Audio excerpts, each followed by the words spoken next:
Opisina ni Congresswoman Pastradaza sa Lapu-Lapu City Hall, gipadlak na.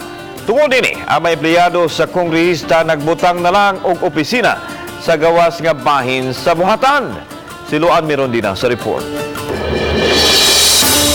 Sa second floor sa Lapu-Lapu City Hall, makita kining duha ka assistance desk. Ang kanhi glass wall o glass door sa buhatan ni Kongresista Pastradaza karon gialihan na og laing bungbong o gipadlakan. Apan ang mga staff sa kongresista padayong misulod karong adlaw og may pahimutang lang og lamesa sa gawas nga bahin sa opisina. Tupad nila ang assistance desk usab nga gimontar sa buhatan sa mayor. Sa bungbong, gipaskin ang opinion nga giluwatan sa DILG, subay sa pagkaumol sa buhatan sa kongresista sulod sa City Hall. Matod ni Attorney Kim Anthony Castro, legal counsel ni Radaza, nga padayon silang mag-opisina sa City Hall, samtang pending pa ang kaso sa korte. It's an opinion, it doesn't have so much authority. What we are looking for is a court decision. It's only the court that can decide whether or not an ordinance is valid. So, and there's a case already pending in court. It has been pending since July 11. Gani, gikwestiyon nila ang pagpadlak sa buhatan sa kongresista. If you examine the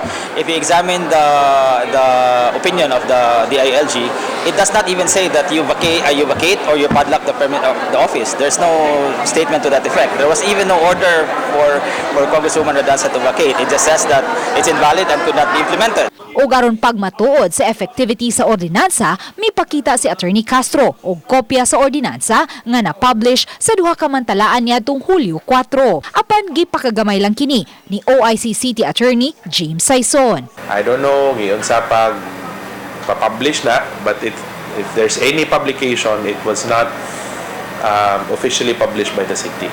Therefore, it is not in the concept of the publication na unsay gi-require as required by law.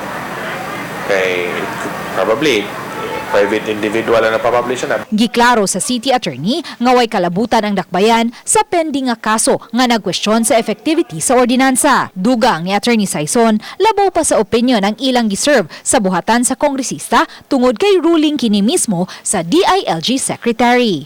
The city does not recognize any pending case in court because number one, we have not initiated any complaint against the Congresswoman in relation to the ordinance and her insistence on occupying the office. And second, wa man sa tagikiha, no, wa ta kadawat og any notice from court nga patubagod ta that we are a party to the case. Sa una bitaw niingon sila nga let's wait for the DILG opinion. Here comes the DILG opinion. You want to kanang drag us to court nga di man mi party to any case. Uban ni Rinanti Quiñones, Luan Merondina, Balitang Bisdak.